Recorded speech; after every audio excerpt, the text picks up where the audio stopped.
Welcome to MLC TV News Sept, reaching you live from the city of Lokoja, the confluent state of Nigeria. I am Khadijat Mohammed. The headlines: National Assembly resumes 2023 budget, CJN confirmation top agenda. EFCC arraigns OBASANJO'S in-law for fraud. Queen Elizabeth II buried beside Prince Philip on Monday evening. And Delta State Sports Commission dissolves WARRI Wolves board. New chairman appointed. Now the news in detail. The National Assembly on Tuesday resumed from its 2-month annual recess, with the lingering crisis between the federal government and the Academic Staff Union of Universities being one of the issues of national importance, topping the agenda. Already, the Speaker of the House of Representatives, Femi Gbajabiamila, has summoned a stakeholders meeting at Room 301, New Building, House of Reps Wing, National Assembly Complex. Gbajabiamila had invited the Minister of Finance, Budget and National Planning, Zainab Ahmed, the Minister of Labour, Employment and Productivity, Chris Ngige, the Minister of Education, Adamu, the national leadership of ASU, and other critical stakeholders to resolve the crisis that had led to lecturers shutting down the universities for over 7 months. During the break, the Minister of Finance disclosed that the President, Muhammadu Buhari, had transmitted the 2023 to 2025 medium-term expenditure framework and fiscal strategy paper to the National Assembly for consideration and passage. While the Senate President Ahmad Lawan and Gbajabiamila have yet to read the communication to members of their respective chambers in plenary, the Senate and House Finance Committees have held separate hearings on the proposed MTEF and FSP. Gbajabiamila also stated that the President is expected to lay the appropriation bill for 2023 by the first week of October. Another issue expected to take the center stage is the confirmation of the Acting Chief Justice of Nigeria, Justice Olukayode Ariwola. Meanwhile, the lawmakers will conduct plenaries in ad hoc chambers due to the renovations, which means the 10th National Assembly will be inaugurated outside the main chambers. At the House, Conference Room 28 and 231 have been reconfigured for plenary, while the presiding and principal officers will be in Room 28 together with some members. Others will be in Room 231 and connected to the section electronically. Kogi State Governor Yahaya Bello has met with Ampa Federal Constituency, comprising of Ampa Aulama Borough and Omala Local Government Area Council at Government House Lokoja. He has assured the people of his decision to always make sure all that is due to them gets to them directly, saying as grassroots APC stakeholders, they will have access to him through an established system he has introduced, which will be launched soon. Governor Bello charged them to work in harmony and in unity to deliver all the party's candidates, including the presidential candidate, Senator Ahmed Bola Tinubu. Our reporter Joshua Adinoy has more. The people of Ampa Federal Constituency converged in their large numbers at the Glass House, Government House, Lokoja, to hear from the leader and the new appointed National Youth Coordinator for the APC Presidential Campaign Council. Governor Bello assured that the APC will win the 2023 presidential election landslide, saying the party has no opposition in the state. Our leader, our candidate, our father, Bola Ahmed Tinubu, have eyes for good things. He will pick square peg and plug it in the square hole. If this next election is all about election, and the election is going to be credible and transparent, and votes will count, which I know, I trust INEC, that they are capable and they will ensure that there is transparency and vote will count. If our votes as youths, young men and women will count, then it means we should be celebrating by the special grace of God that our presidential candidates, our senatorial candidates, our House of Reps candidates, our Assembly candidates, both in Kogi and across the country, because I will not only mobilize for presidential, I am going to mobilize to ensure that we sweep all other political parties away. And then it means victory is ours, inshallah. According to him, APC in Kogi State remained the strongest and most accepted party that can always win elections, assuring that all its candidates from the president down to the House of Assembly would emerge successful in the forthcoming general elections. The governor appreciated members and supporters of the party from Akwa, Olamaboro, and Omala for believing in the party and promised to establish a direct link between the foot soldiers of the party at the grassroots for effective feedback. Whatever you feel the party at all levels, from federal downward, from national downward, whatever you want the party and the government to do for you, you can tell me directly. It's a system we are establishing. It's a system we are establishing whereby you don't need to go and be thinking, oh, who do I tell now that to tell them in Lokoja or Abuja? You have direct access through the system whereby when you report, I will know, I will respond, and my response will be satisfactory, and you'll be satisfied.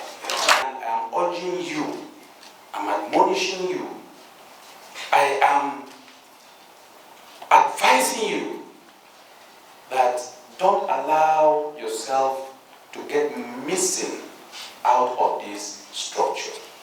He, however, urged the party members to respect and follow their leaders to further strengthen APC in the state, while enjoining party leaders to carry members along.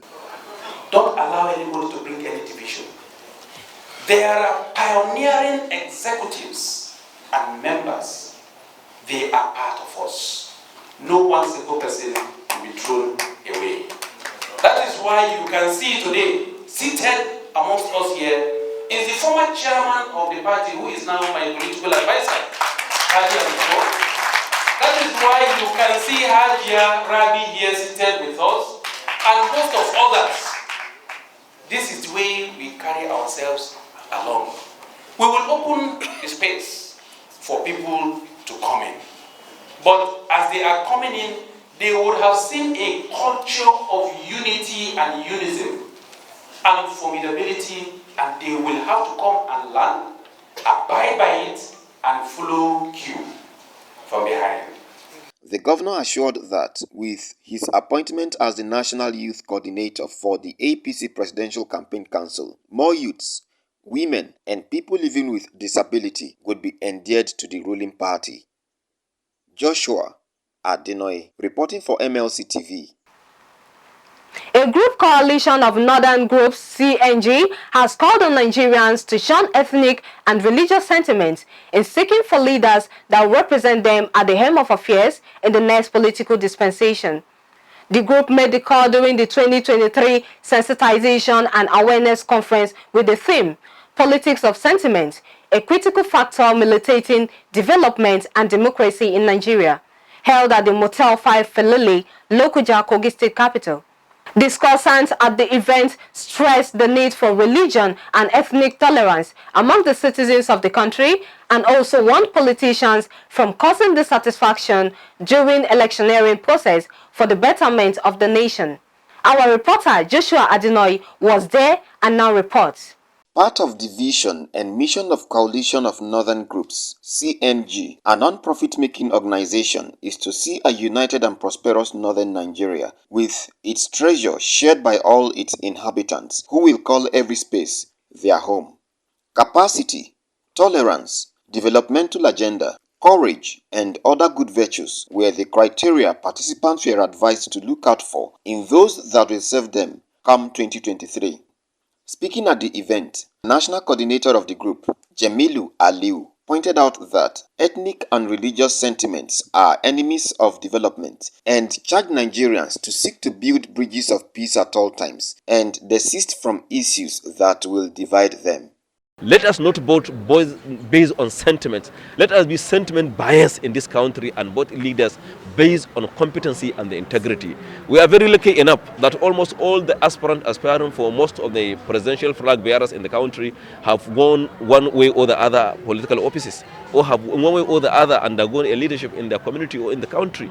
So it is very simple for us to just flush out or to look back into their political antecedents to see, do they have the humanitarian feeling? Does they have the consent of humanity? Does they even have their people in their minds? Does they believe in the united country called Nigeria? Does they believe into this? And what are their achievements in their society, in the country, or at any other places? What are the promises they made? Do they fulfill the promises so far? What other promises are they making toward the country? So it is time for us to collectively join our hands together to salvage the country from the quagmire we found ourselves in, to salvage the country to be a united and prosperous Nigeria in the next coming election and next coming generations. Aliu called on religious leaders, traditional rulers, opinion molders, parents, teachers, and caregivers to embrace the diversity the nation is blessed with. Northern Nigeria is our region, and we have no other region to salvage, to promote, to unite, to defend than the northern part of this country. The CNG believe that all hands must be mandated to ensure and prosper the unity of not only northern Nigeria but Nigeria at large, and to ensure that our people become united and go about electing a good leaders without much of time. Presenting his paper on politics of sentiment, a critical factor militating development and democracy in Nigeria, the country director of Macedonia Empowerment Foundation, Isaac Achimugu, gave the direction the people should go. And the call is to the youth who are at the receiving end of this exploitative relationship that they have plugged the nation into. So the call is to the youth to wake up. It's a wake-up call to the youth to ensure that what has hitherto hindered development, which is religious sentiment, in the next dispensation, they should say no to it. And then what we are also saying is that we should consciously develop a model of the mind, because it has to do with mindset. Okay? The man that is a Christian will tell his children, will tell his followers, will tell his church members, don't vote a Muslim. The man that is a Muslim will equally tell his members, don't vote a Muslim. Nigeria has to grow beyond this level of thinking. And that is why we are saying that we are reached a point where we should develop a model of the mind that sets things right, not on the basis of sentiment any longer. The North Central Coordinator of CNG, Mohammed Eneji, in his address said it was time for the electorate to vote for credible leaders irrespective of their religion and tribe, while the Kogi State Chapter Coordinator of the group, Idris Yakubu, assured of the group's commitment to informing the public rightly ahead of the 2023 general election. We're already having information about the way and manner on social media. People are already taking the campaign underground. We're already seeing that coloration of ethnicity and religion already. And we feel if this continues, this may likely plunge this nation into crisis come 2023 general election. We feel we should, as fast as we can, get in touch with the electorates, the grassroots, on the need to shun politics of ethnicity and politics of religion, so that we can have that free, fair and credible election. When they come after 4 years, they'll say, okay, I'm a Muslim, so come and vote for me. Or I'm a Christian, Christians come and vote for me. Or I'm Igala, I'm Igbira, all those things is what we are talking about now. People should put these sentiments down. Let us look for somebody with integrity, capacity, and somebody who have the wherewithal and the experience to move us forward in this country, in this region, in this state, and down to the local government. That's the message. Everybody should use his sense. Let's be sure that this man is not an armed robber. This man cannot embezzle our money. This man can work for us. We'll look at such persons before we vote for him. This is the message we are sending to everybody. Religious leaders at the event, who spoke on the importance of electing good leaders irrespective of tribe and religious background, said every religion speaks against sentiment and called on Nigerians to love one another as commanded by the holy books. Executives of the group from Kwara, Benue, Kano and Kogi among other states, religious leaders, student unions, market women, Okada riders, youth groups, and other organizations trooped out in their numbers to witness the event, which featured a cultural display. Joshua Adinoy, reporting for MLC TV. Imo House of Assembly elected its first speaker in 4 years on Monday in Owerri. The new speaker is Emeka Nduka, APC Ehime Mbano, who replaced Kennedy Ibe, APC Obowo, who resigns from the position earlier. Ibe's two predecessors were impeached in 2020 and 2021 respectively. Ibe was sworn in as Speaker on November 8, 2021 following the impeachment of Paul Emeziem, APC Onoyimo, for forgery and high-handedness. The fourth Speaker, Nduka, was elected on Monday at a closed-door special sitting presided over by the Deputy Speaker, Amarachi Iwanyango, APC Nwangele, who called for nominations after reading Ibe's letter of resignation. No reason was given for Ibe's resignation. Members of the Akwa Abase Campaign Council have been described as an integral part of the rescue mission to reposition Akwa Ibom State for greatness. Senator Basi Albert Apan, who is the gubernatorial candidate of the Young Progressives Party YPP in Akwa Ibom State, made this remark during the inauguration of the council on Sunday. Basi Apan said there are people that the Lord has helped. They are going to operate on the 3 R's to rescue Akwa Ibom, to reconcile Akwa Ibom truly back to God, and to reposition Akwa Ibom for greatness. This is a state named after God, and from May 2023, greatness and unity shall be restored. The campaign council composed various departments under the supervision of directors of contact and mobilization, logistics and planning, research and data, legal, finance, commission, security, inter and intra-party, lobbying, welfare and entertainment, etc. The local government campaign councils were equally inaugurated. In acceptance speech, on behalf of all the council members, the chairman of the campaign council, Sir M.M. Apabio, assured all that the OBA will lead the state from 2023 to the benefit of the majority. He thanked OBA for the trust in them and said they will ensure that all voters in the state are reached from door to door to gather support for him. In his vote of thanks, the Director General of the Campaign Council, Pastor Sonny Ibwat, thanked all, especially the State Chairman of YPP, Apostle Yene Ime Ande, Chairman of Campaign Council, Sir M.M. Apabio, and all others for their selfless service.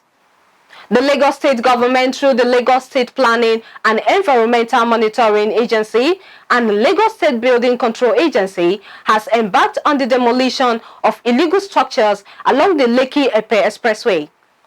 According to a statement on Monday, the General Manager of Laspema, Daisy Oso, who spoke during the joint exercise, said the structures were built under power transmission lines. He said months back, appeals were made and contravention notices were served to all owners or occupiers of car lots, shanties and other informal business operators on setbacks along Lekki-Epe Expressway axis without compliance. He said Lekki remains a very critical area and one of Nigeria's fastest growing axes, where both the government and private sector are making huge investments. Because of this, the state government will continue to preserve the environment, and anything less becomes an irritant. The present government is committed to achieving its themes agenda. Also further declared that this demolition exercise will be extended to other parts of the state, especially where infractions are noticed on setbacks or incidental open spaces. Following the massive but avoidable fire incident that happened recently close to the officers' quarters of Mile 2 Signal Barracks, the ex-Signal Barracks Mile 2 Children Foundation, as part of their barracks development initiatives, have organized a fire safety training for the soldiers and traders in barracks and their environs to help educate and create awareness and response knowledge on fire prevention strategies and firefighting tactics. The program kicked off with the first phase on Saturday at Signal Operations Command Multipurpose Hall, Mile 2 Signal Barracks in Lagos, and targeted to train 450 persons which includes 50 soldiers and 400 traders and civilians. The program was facilitated by 3 fire safety professionals and a fire safety veteran, which enabled active participation and interactive sessions. The participants included 22 soldiers and officers as well as 68 civilians, and they received training on how to recognize different fire hazards, prevention and causes of fire, efficient and confident response to fire outbreak emergencies, as well as practical section on the use of different fire extinguishers, blankets and other firefighting agents. Colonel B.C. Obona, Commander Signal Operations Command, who was in attendance with his wife and other senior officers of the Nigerian Army, commended the ESBMCF for their initiative and efforts made to bring such necessary training and awareness programs to the barracks. He also emphasized the importance of the impact of the training and advised that all shops in the barracks, Mami markets, should have fire extinguishers installed on or before the 10th of October 2022. In his remarks, Simon Okwori, ESBMCF president, said the foundation was born out of the need to give back to the barracks, which nurtured their growth from childhood to adulthood. We go on a short break. We'll be right back. Get human interest stories right here on MLC TV with entertainment, sports, business, culture, tourism, and fashion news stories all featured on MLC TV. Not forgetting political and current affairs news, state and federal government and people's matters will be discussed regularly on MLC TV. MLC TV, your one-stop online destination for unbiased, accurate news, entrepreneur ideas, and youth matters to the rest of the world. MLC TV, reaching everywhere, informing everyone. Welcome back. A federal high court in Jalingo, the Taraba state capital, has sacked all the All Progressive Congress governorship candidates in the state, Emmanuel Bwacha. Bwacha's sacking comes after a petition by one of the aspirants, David Sabo Kente. Relying on the evidence before the court that no governorship primary was held in Taraba, Justice Simon Amobeda ordered a fresh primary within 14 days. The judge also ordered the Independent National Electoral Commission to stop forthwith with the recognition of Emmanuel Bwacha as the candidate of the party, and that the current senator representing Taraba South, in turn, should desist from parading himself as the governorship candidate of the APC. He argued that it is not possible for all the primary results to have the same handwriting, while the returning officer declared that no primary was held in the state at the police headquarters due to security threats. Justice Amobeda described as inappropriate the alleged false declaration of results at the Dambaba Suntai Airport, Jalingo, before jetting out of the state via a private jet by the returning officer. Reacting to the judgment, counsels for the APC and sacked candidates stated that they will study the judgment before either proceeding to the appeal court or submitting to a fresh primary. The Economic and Financial Crimes Commission, EFCC, on Monday arraigned John Abebe, a younger brother of the late former First Lady Stella Obasanjo, before the Lagos State Special Offences Court in Ikeja over allegations of fraud. Abebe, an in-law of former President Olusegun Obasanjo, was docked alongside a former head of First Bank PLC, United Kingdom Correspondent Office, Kamoru Alade Oladimeji, and Indukon Nigeria Limited before Justice Olubunmi Abike Fadipe on a 6-count charge of conspiracy, stealing and obtaining money under pretense. The EFCC maintained that the offences are contrary to Section 280, subsection 1, and 278 subsection 1b of the Criminal Laws of Lagos State 2011. The defendants, however, pleaded not guilty to the charge. After their pleas were taken, the prosecutor Sulaiman urged the court to fix a trial date and to remand the defendants in the custody of the Nigerian Correctional Services until the hearing and determination of the charge. However, the defense counsel Anthony Popo and Sam Etaifo urged the court to grant their client's bail in the most liberal terms. The lawyer also claimed that Abebe had paid back the sums of $100,000 and 30 million naira to the complainant, and had also deposited the title documents of 26 acres of land and the documents of a property in London to show his seriousness to resolve the matter. He also submitted that the defendant will not jump bail since he never violated the terms of the administrative bail granted to him by the EFCC. The prosecutor did not oppose the application but only urged the court to impose sufficient terms that will ensure the defendant's appearance in court for their trial. In her ruling, Justice Abike Fadipe granted the first defendant bail in the sum of 20 million naira with one surety in like sum. She directed that this surety must be a resident of Lagos and must deposit the title document of a landed property whose values must not be less than 20 million naira. Justice Abike Fadipe further ordered that the defendant shall continue to enjoy the administrative bail earlier granted to them by the EFCC, but if they failed after 7 days to perfect the terms of the bail she granted them, they shall be arrested and remanded in prison. She then fixed December 6th for the commencement of the trial. On our foreign news, President Joe Biden has declared the pandemic over in the United States, even as the number of Americans who have died from COVID continues to rise. Biden said that while we still have a problem, the situation is rapidly improving. Statistics shows that over 400 Americans on average are dying from the virus each day.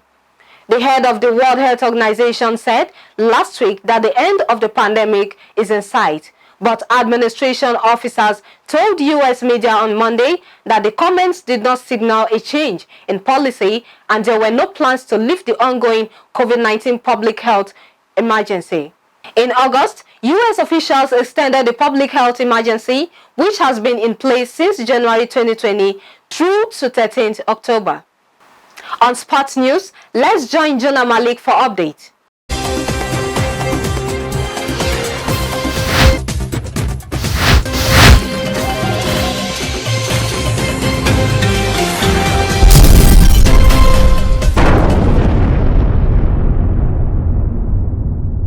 And on sports updates, champions of the 2022 Milo National Secondary School Championship by Bayelsa State Bishop Diemere Grammar School and St. Jude's Girls Secondary School will represent Nigeria at the 2022 World School Basketball Championship in Belgrade, Serbia.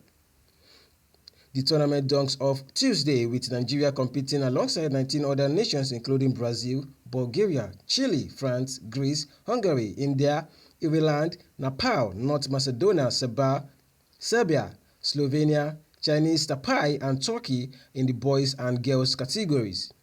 The boys team is drawn in Group A alongside Turkey, Hungary and Chinese Taipei, while the girls team in Group D, which also has Turkey, Chile and Bulgaria. This is the first time Nigeria, as the only African country, would compete in the championship, which ends September 28. The championship is organized by the International School Sport Federation and hosted by the Serbian School Sport Federation. Speaking in Lagos before the team's departure, President Nigeria School Sports Federation Olabisi Joseph lauded the Bayelsa State government for ensuring the students were exposed to international competition and urged other states to take cue from the state. Joseph also commended sponsors of the annual Milo National Secondary School Championship Nestle Nigeria PLC for their commitment to the competition as well as providing the platform for the students to showcase their talent. And still on sports, the management of the WARRI Wolves FC led by Moses Etu was on Monday dissolved with immediate effect. This was contained in a statement signed by the chairman Delta State Sports Commission, Tonobog Okowa, and made available to journalists in WARRI. According to the statement, Neville Ambekederemo has been appointed as the new chairman of the club and takes over the affairs of the club immediately. Okowa also directed that every property belonging to WARRI Wolves be handed over to Ambekederemo. The DSSC boss, however, thanked Etu and his management team for their services over the years and wished them well in their future endeavors.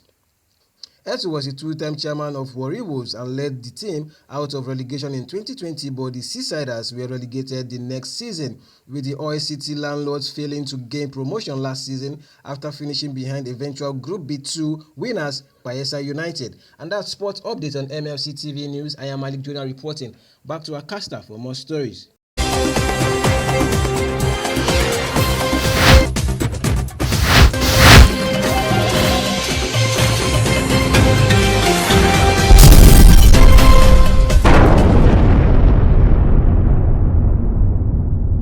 Thank you, Jonah. On entertainment news, let's join Matthias Ayodeji for updates.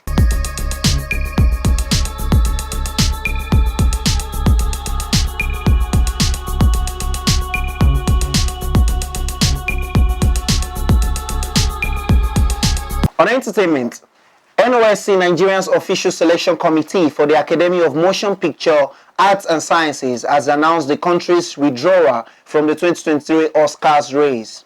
According to Chineze Anyani Abonyi, NOSC chairperson, the committee regrets announcing its failure in finding an eligible submission.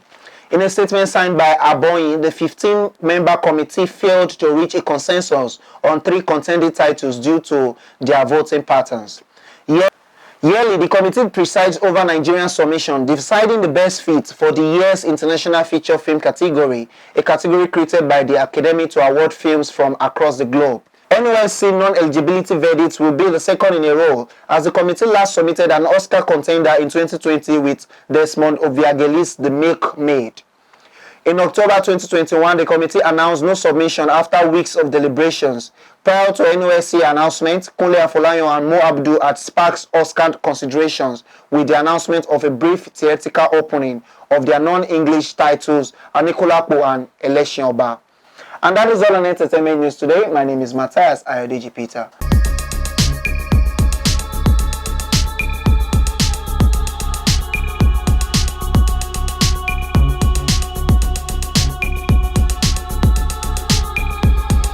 Thank you, Matthias. The Queen has been buried beside her husband, Prince Philip, after a state funeral and a poignant chapel service as the nation bid a final farewell to Britain's longest reigning monarch. Elizabeth II was laid to rest at the King George VI Memorial Chapel, part of the St. George's Chapel in the grounds of Windsor Castle, following a private burial on Monday evening. It followed an emotional day for grieving members of the royal family, with tens of thousands of people lining the street to catch a glimpse of the procession carrying the Queen's coffin, and millions were watching on television around the world. The King appeared close to tears during the funeral of his mother at Westminster Abbey, where world leaders, including US President Joe Biden, his French counterpart Emmanuel Macron, and Prime Minister Liz Truss, were among the 2,000-strong congregation. The Queen's coffin left Westminster Hall on Monday morning, where the final members of the public had queued overnight to see the monarch lying in state, and was carried on a gun carriage to the Abbey in a procession, including the monarch's children. In a personal touch, the wreath adorning the Queen's coffin had a handwritten note written by the King, which read, "In loving and devoted memory." The wreath also included flowers requested by the King, which were cut from the gardens of Buckingham Palace, Clarence House, and Highgrove House. And that is the size of our package today. Join us tomorrow at the same hour to watch our news as we give you updates on happenings within and across the globe. Don't forget to subscribe to our YouTube channel, MLC TV. Like and follow our Facebook page, MLC TV, Instagram, MLC TV 2021, Twitter at MLC TV1. For your event coverage, information, contribution, advert and sponsorship, please call any of our numbers displayed on your screen. Join us Friday and Saturday to watch our special programs. It's MLC TV, reaching everywhere, informing everyone. I am Khadijat Mohammed. Please continue to be your brother's keeper to build a united and peaceful society together.